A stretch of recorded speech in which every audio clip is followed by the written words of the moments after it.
চাপে আসি। কোন ভাবে? ওই যে থুতনিতে তিল আছে উনি, নাকি আগুন কালার চুল করা মানে উনি, নাকি কলেজ পড়ে মেয়ে আছে ওই ভাবি? কোন ভাবি? মাছের নজর বড়শিতে আর তোমার নজর পড়শিতে। স্ত্রীরাজি স্বামীর কখনো ভালো চায় না, এটা তোমার কথা বোঝা গেল। বলেন ওনার স্বামী নাকি পারে না। ও পারে না তো পারে না, ওরকম চেষ্টাও নাকি করে না। তা ভাবি রাজি থাকলে আমি একটু চেষ্টা করে দেখতাম।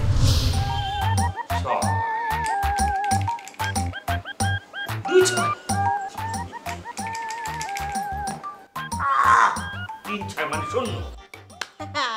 আমার কপালটাই না।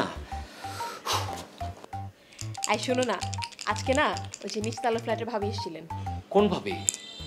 ওই যে থুতনিতে তিল আছে উনি, নাকি আগুন কালার চুল করা মানে উনি, নাকি কলেজ পড়ে মেয়ে আছে ওই ভাবি? কোন ভাবি? মনে হচ্ছে কি 10 সেকেন্ডে একটা টিকটক দেখলাম, এক নিঃশ্বাসে তিনজনের বিবরণ এভাবে বলে দিলে। না, চোখ কান খোলা রেখে তো চলতে হয়। হ্যাঁ, চোখ কান খোলা রেখে চলতে হয়, কিন্তু তোমার বিবরণ শুনে মনে হলো কি তুমি শুধু চোখটাই খোলা রাখো, কানটা বন্ধ থাকে। কই, আমার বেলায় তো চোখে কিছু দেখো না, আর আমি যা বলি তাও তো কানে তোলো না। শোনো, বউ হচ্ছে বেলকুনির মতো, যেখানে দাঁড়ালে তুমি অন্য বেলকুনির সৌন্দর্য দেখতে পাবে, কিন্তু নিজেরটা দেখতে পাবে না। যাক, কোন ভাবে সেটা তো বললে না। ওই যে থুতনিতে তিল আছে যিনি, বললেন ওনার স্বামী নাকি পারে না। এটা তো জানা ছিল না। পারে না তো পারে না, ওরকম চেষ্টাও নাকি করে না। তাই নাকি? তা ভাবি রাজি থাকলে আমি একটু চেষ্টা করে দেখতাম, সুযোগ দেবে আমাকে? উনি তো বাজারের কথা বলেছেন। ও বাজার? আমি তো মনে করেছিলাম যে চাকরি বাকরির চেষ্টা করছে, পাচ্ছে না। ভাবিটা না ভালোই আছে, কিন্তু ওনার হাজবেন্ড একেবারে ফালতু। জানো, আমার দিকে না কেমন কেমন করে জানি তাকায়। এই কথা তুমি আমাকে আগে বলনি কেন? আগে জানলে আমি ওনাকে কি করতে? ওনার স্বামীকে গিয়ে শাসিয়ে দিতে? না, প্রতিশোধ দিতাম। উনি যেরকম করে তোমাকে মানে তোমার দিক তাকায়, ঠিক ওরকম করে আমি ওনার ওয়াইফ মানে ওই ভাবির দিকে তাকাতাম, এতে করে প্রতিশোধ হয়ে যেত। বাহ, কি বীর বাহাদুর আমার উনি। জানো, আমাকে আজকে একটা কথা জিজ্ঞেস করেছে, আমি না লজ্জায় পড়ে গিয়েছি। কি বিষয়ে লজ্জা পেয়েছো? প্রায় রাতে আমাদের রুম থেকে যে সাউন্ড আসে, ওটা কিসের সাউন্ড সেটা জিজ্ঞেস করেছে। বলতা আমাকে তোমার স্বামী যে একটা বীর পুরুষ সেটা প্রমাণ হয়ে যেত। আজও তুমি ঘুমের মধ্যে নাক ডাকো, সেটাতে আসল পুরুষ হওয়া বা না হওয়ার কি আছে? ও, আমি ঘুমের মধ্যে নাক ডাকি, এটা তোমার জন্য খুব লজ্জার? তার আগে তুমি আমার প্রশ্নের উত্তর দাও, তুমি ভাবিগুলোকে চেনো কিভাবে?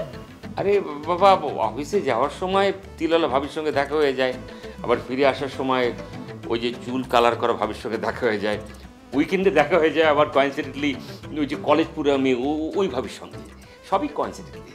কোইন্সিডেন্ট না, কোনো কিছুই কোইন্সিডেন্ট না, সবার উপর তোমার রিসার্চ আছে। মাছ আর তোমার মধ্যে না একটা দারুণ মিল আছে, জানো কি? জানি অপমান করবে, তারপরে বলো শুনি। মাছের নজর বড়শিতে আর তোমার নজর পড়শিতে। ভাবিদের সঙ্গে কথা বলি, এটা আমার দোষ? শুধু দোষ না, এটা লজ্জারও। যাও, মেনে নিলাম পাশের বাসার ভাবির সঙ্গে কথা বলাটা দোষ, কিন্তু সুযোগ পেয়ে হাতছাড়াটা করাটা লজ্জা। সুযোগ? কিসের সুযোগ? মানে প্রতিবেশীর সঙ্গে কথা বলার সুযোগ। তোমার এক বন্ধুটা আছে না, কি যেন নাম? হ্যাঁ, মাসুদ। মাসুদ আর তুমি না কোনোদিন ভালো হবে না। আরে বাবা, খারাপের কি আছে? এসব বলে বলে তুমি শুধু শুধু আমাকে চাপের উপর রাখো। ভাবিজি বাসায় এসেছে, আচ্ছা তুমি আমাকে বলো তো আমার সম্পর্কে উনি কি বলেছে? বলেছে আমার হাজবেন্ড নাকি খুব কেয়ারিং, আমার খুব যত্ন করে। ঠিকই তো বলেছে, তা শুনে তুমি কি বলেছো? কিছুই বলিনি। জানি তো, স্ত্রীরা কখনো মায়ের চেয়ে বড় হতে পারবে না। পাশের বাসার খালাম্মারা এসে যখন বলতো আপনার ছেলে না খুবই ভালো, তখন আমার মা বলতো বাসায় নিয়ে 3 দিন রাখেন না, তখন বুঝবেন। তোমার মতলবটা কি? তুমি হঠাৎ এই কথাটা কেন বললে? আরে বাবা, ভাবি যখন তোমাকে ভালোই বলেছে, তুমি তো অন্তত গার্জিয়ানের চোখে এই কথাটা বলতে পারতে যে বাসায় নিয়ে যান, 3 দিন রাখেন, তখন বুঝবেন কেমন ভালো। মানে স্ত্রীরা যে স্বামীর কখনো ভালো চায় না, এটা তোমার কথায় বোঝা গেল।